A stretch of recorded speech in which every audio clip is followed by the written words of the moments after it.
बाबा की 3:5 का महावाक्य है। सारे मीठे बच्चे अपने को राज तिलक देने के लायक बनाओ। जितना पढ़ाई पढ़ेंगे, श्रीमत पर चलेंगे तो राज तिलक मिल जाएगा।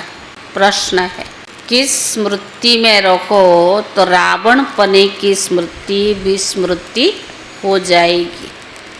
उत्तर, सदा स्मृति रहे कि हम स्त्री पुरुष नहीं है, हम आत्मा है। हमें बड़े बाबा यानी शिव बाबा से छोटे बाबा यानी ब्रह्मा द्वारा वर्षा ले रही है। यह स्मृति रावण पने की स्मृति को भुला देगी। जबकि स्मृति आए कि हम एक बाबा के बच्चे हैं तो रावण पने की स्मृति समाप्त हो जाती है। यह भी पवित्र रहने की बहुत अच्छी युक्ति है, परंतु इसमें मेहनत चाहिए। गीत है, तुम्हें पाके हमने जहाँ पा लिया। ओम शांति। रूहानी बाप बैठ रूहानी बच्चों को समझाते हैं। देखो, सब तिलक कहाँ लगाते? भ्रुकुटी में देते हैं ना। इस जगह एक तो आत्मा का निवास है, दूसरा राज तिलक भी यहाँ ही दिया जाता है। यह आत्मा की निशानी तो है ही। अब आत्मा को बाप का वर्षा चाहिए, स्वर्ग का, विश्व का राज्य तिलक चाहिए। सूर्यवंशी चंद्रवंशी महाराजा महारानी बनने के लिए ही तो पढ़ते हैं ना। यह पढ़ना गोया अपने लिए अपने को राज तिलक देना। तुम यहाँ आए हो पढ़ने के लिए।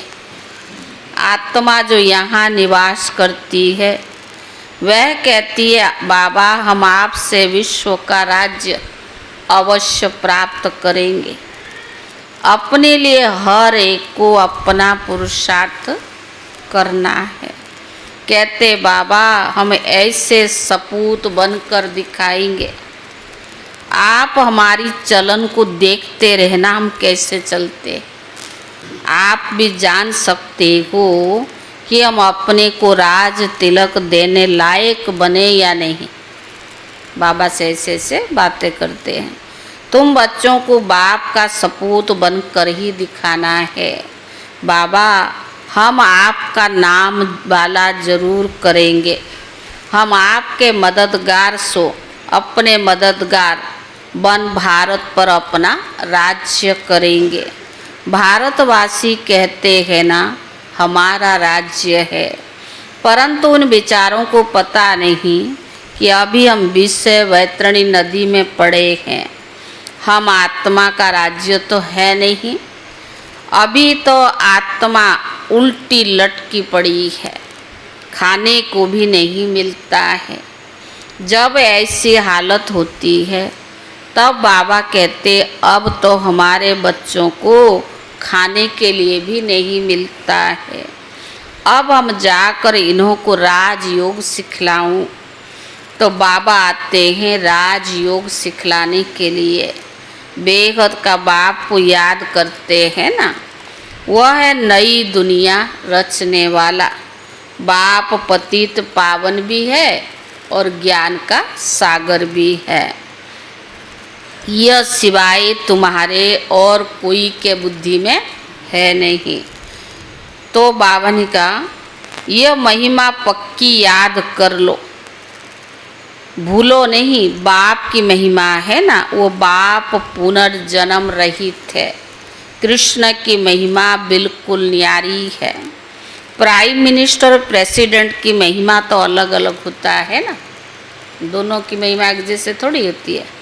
तो बाप कहते, मुझे भी इस ड्रामा में ऊंचते ऊंचा पार्ट मिला हुआ है।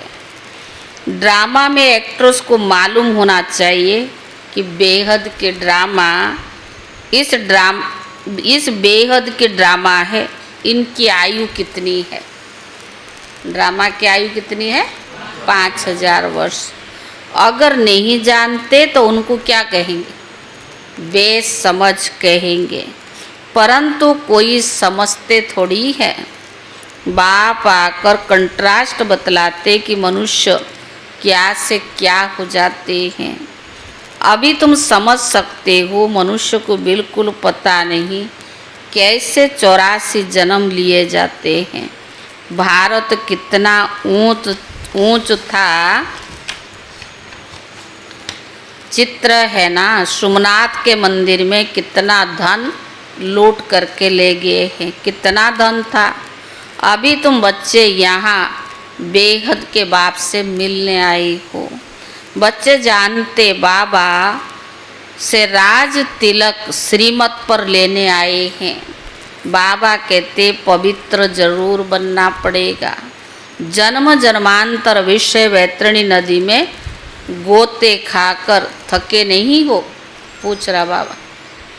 कहते हम तो पापी है, हम निर्गुण, हार में कोई गुण नहीं है।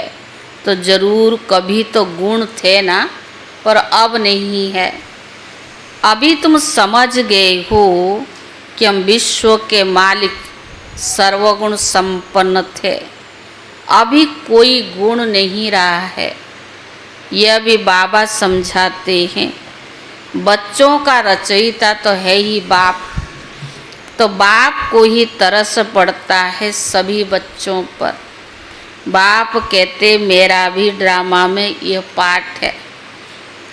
कितने तमो प्रधान बन गए हैं।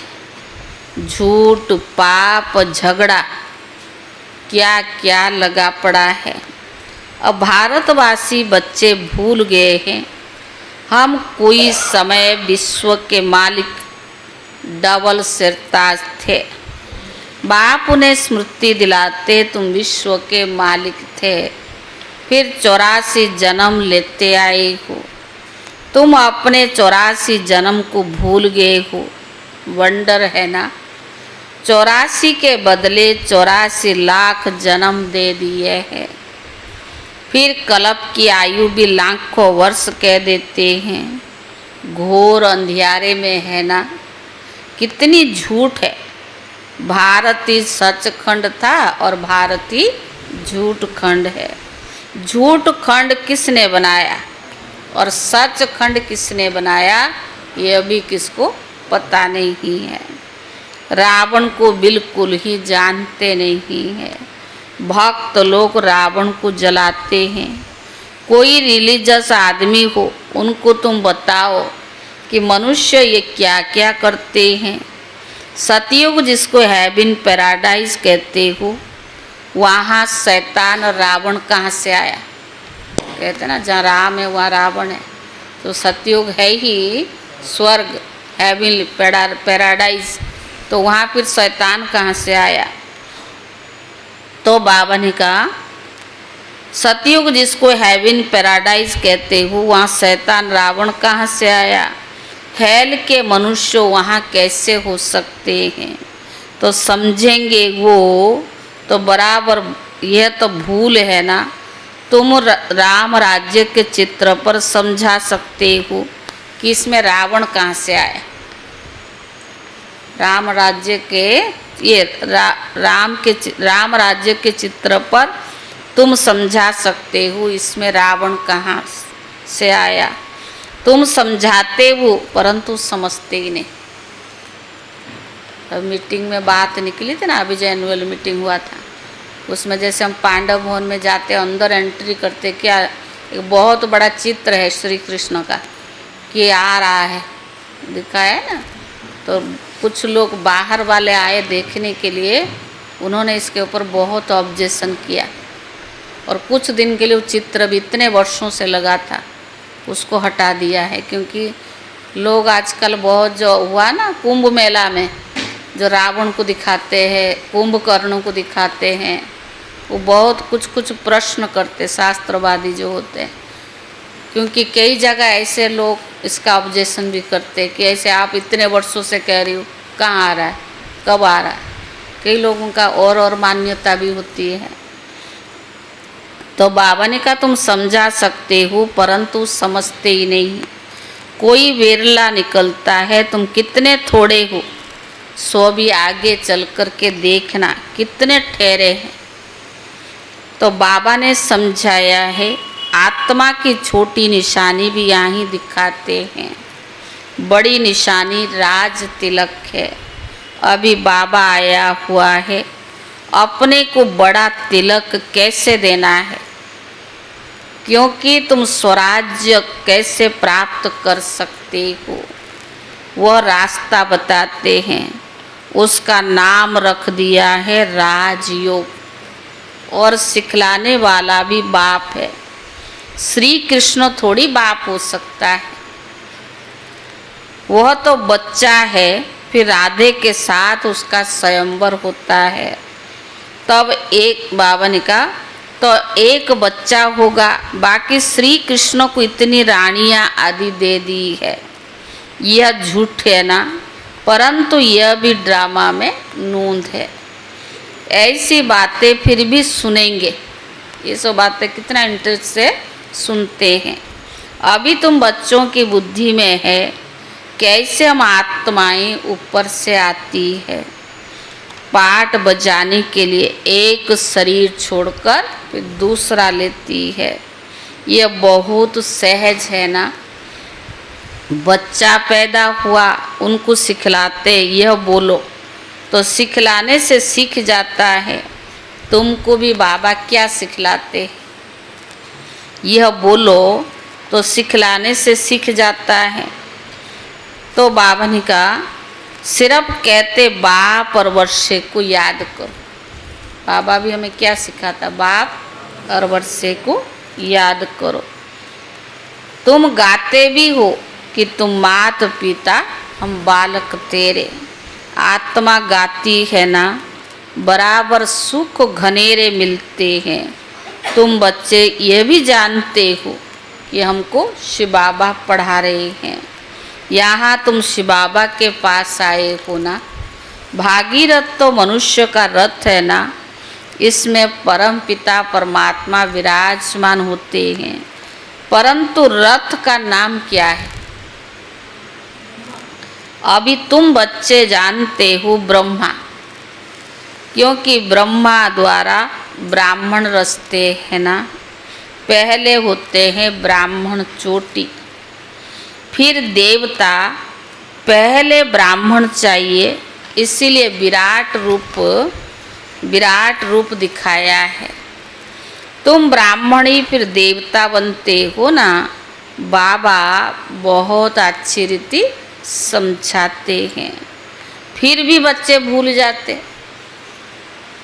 बाबा रोज कितनी समझाता, फिर भी बच्चे भूल जाते। बाबा कहते बच्चे सदा स्मृति रखो। क्या कहा प्रश्नोत्तर में, हम स्त्री पुरुष नहीं है, हम आत्मा है। हम बड़े बाबा यानी शिव बाबा से छोटे बाबा यानी ब्रह्मा द्वारा वर्षा ले रही हैं। तो रावणपन की स्मृति विस्मृति हो जाएगी। यह पवित्र रहने की बहुत अच्छी युक्ति है। बाबा के पास बहुत जोड़े आते, माना युगल आते हैं, दोनों भी कहते हैं बाबा। जबकि स्मृति आई है हम एक बाप के बच्चे हैं। फिर रावण पने की स्मृति विस्मृति हो जानी चाहिए ना। हम दोनों शिव बाबा के बच्चे, युगल आते हैं, तो फिर क्या रावण पने की स्मृति विस्मृति हो जानी चाहिए। पर इसमें बाबा कहते बहुत मेहनत चाहिए, मेहनत बिगर कुछ चल न सके। हम बाबा के बने हैं, उनको ही तो याद करते हैं ना। बाबा भी कहते मुझे याद करो तो विक्रम विनाश होंगे। 84 जन्म की कहानी बिल्कुल सहज है। बाकी मेहनत किस में है? बाप को याद करने में। बाबा कहते कम से कम पुरुषार्थ कर 8 घंटा तो याद करो। 1 घड़ी, आधी घड़ी, आधी की भी आधी। क्लास में आओ तो स्मृति आएगी कि भगवान हमको पढ़ाते, बाप हमारा भगवान है, वो हमें पढ़ाता है। अभी तुम बाबा के सन्मुख है और बाबा बच्चे बच्चे कहकर समझाते हैं और तुम बच्चे भी सुनते हो। बाप कहते hear no evil, see no evil, talk no will. यह भी अभी की तो बात है ना। अभी तुम बच्चे जानते हो हम ज्ञान सागर बाप के सन्मुख आए हैं। ज्ञान सागर बाप तुमको सारी सृष्टि का ज्ञान सुना रही हैं और हम अभी राजयोग सीखते हैं। फिर कोई भी शास्त्र आदि भक्ति का अंश नहीं रहेगा। सतयुग में जाएंगे तो कोई भी भक्ति का अंश नहीं रहेगा। भक्ति मार्ग में ज्ञान का रिंचक मात्र भी नहीं और ज्ञान मार्ग में फिर भक्ति का रिंचक मात्र नहीं। ज्ञान सागर जब आए तब तो ज्ञान सुनाए ना। उनका नाम है ही सदगति के लिए। उनका ज्ञान है ही सदगति के लिए। सदगति दाता एक है जिसको भगवान कहा जाता है। सब एक पतित पावन को बुलाते हैं तो दूसरा और कोई हो ही नहीं सकता। अभी बाप द्वारा तुम बच्चे सच्ची बातें सुन रही हो। बाप ने सुनाया, बच्चे तुमको कितना साहूकार बनाकर गया था, कहता ना बाबा। 5000 वर्ष की तो बात है। तुम बच्चे डबल सिरताज थे, पवित्रता की ताज थी। फिर जब रावण राज्य होता है तो तब तुम क्या बन जाते? पुजारी बन जाते हो। अब बाबा पढ़ाने आए हैं, उनकी श्रीमत पर चलना है, औरों को भी समझाना है। बाबा कहते मुझे शरीर का लोन लेना पड़ता है, महिमा सारी उस एक की है, मैं तो उनका रथ हूँ। ब्रह्मा बाबा कह रहे हैं बैल नहीं हूँ, बलिहारी सारी तुम्हारी है। बाबा तुमको सुनाते हैं, बीच में मैं भी सुन लेता हूँ। ब्रह्मा बाबा अपना अनुभव सुनाते कि बलिहारी तुम्हारी है, जो बाबा तुमको सुनाते और बीच में मैं सुन लेता हूँ। मुझे अकेले को कैसे सुनाएंगे? तुमको सुनाते हैं तो मैं भी सुन लेता हूँ। यह भी पुरुषार्थी स्टूडेंट है। शिव बाबा कह रहे ये ब्रह्मा भी पुरुषार्थी स्टूडेंट है। तुम भी स्टूडेंट होना। यह भी पढ़ता है, बाप की याद में रहते हैं तो कितनी खुशी में रहते हैं। अभी बाबा ने कहा लक्ष्मी नारायण को देखो, देख कितना खुश होते हो। हम ये बनने वाले हैं, तुम यहाँ आए हो क्या बनने? स्वर्ग के प्रिंस प्रिंसेस बनने। राजयोग है ना, तो एम ऑब्जेक्ट भी है, पढ़ाने वाला भी बैठा है, तो फिर इतनी खुशी क्यों नहीं होती है? पूछ रहा बाबा। समझा भी रहा है, शिक्षा भी दे रहा है, पालना भी करा रहा है और बाबा को आश्चर्य लगता है इतना करने के बावजूद भी बच्चों को खुशी नहीं रहती। क्यों नहीं रहती? अंदर में बहुत खुशी तो होनी चाहिए ना। बाबा से हम कलप कलप बरसा लेते हैं। यहाँ ज्ञान सागर के पास आते हैं, यहाँ पानी की बात नहीं। मधुबन में क्यों जाते? ज्ञान सागर बाप के पास, वहाँ कोई पानी की बात नहीं है। यह तो बाबा सन्मुख समझा रही हैं। तुम भी यह देवता बनने के लिए पढ़ रही हो। बच्चों को बहुत बहुत खुशी होनी चाहिए अभी हम जाते हैं अपने घर। अब जितना जो पढ़ेंगे उतना ऊंच पद पाएंगे। हर एक को अपना पुरुषार्थ करना चाहिए। दिल होल माना जैसे दिल में छेद हो जाता तो क्या कहते, दिल होल, यानी दिल शिकस्त मत बनो। बहुत बड़ी लॉटरी है, समझते हुए भी क्या कर, भगवान बहुत बड़ा लॉटरी दे रहा है, पर समझते हुए भी आश्चर्यवत भागनते हो पढ़ाई को छोड़ देते हैं। तो माया कितनी प्रबल है। भगवान सर्वशक्तिवान है तो माया भी कम नहीं है। तो बाबा ने कहा सब कुछ समझते हुए भी आश्चर्यवत भागंती हो जाते, क्योंकि माया प्रबल है। अच्छा मीठे मीठे सिखिले दे बच्चों प्रति माता पिता बाप दादा का याद प्यार और गुड मॉर्निंग। रूहानी बाप की रूहानी बच्चों को नमस्ते, और रूहानी बच्चों की तरफ से रूहानी बाप दादा को याद प्यार और नमस्ते। शुक्रिया बाबा, शुक्रिया। धारणा के लिए मुख्य सार। पहला, अपने को राज तिलक देने के लायक बनाना है। सपूत बच्चा बनकर सबूत देना है। चलन बड़ी रॉयल रखनी है। बाप का पूरा पूरा मददगार बनना है। दूसरा, हम स्टूडेंट हैं, भगवान हमें पढ़ा रही हैं, इसी खुशी से पढ़ाई पढ़नी है। कभी भी पुरुषार्थ में दिल शिकस्त नहीं बनना है। वरदान, अपने अधिकार की शक्ति द्वारा त्रिमूर्ति रचना को सहयोगी बनाने वाले मास्टर रचता भव। त्रिमूर्ति शक्तियाँ, त्रिमूर्ति शक्ति कौन सा? मन, बुद्धि और संस्कार। यह आप मास्टर रचता की रचना है। इन्हें अपने अधिकार की शक्ति से सहयोगी बनाओ। जैसे राजा स्वयं कार्य नहीं करता, कराता है। जैसे राजा स्वयं का कार्य नहीं करता पर कराता है। करने वाले राज्य कारोबारी अलग होते हैं। कराने वाला अलग है और करने वाले राज्य कारोबारी अलग होते हैं। ऐसे आत्मा भी करावनहार है और करवनहार है विशेष त्रिमूर्तियाँ शक्तियाँ। आत्मा क्या है?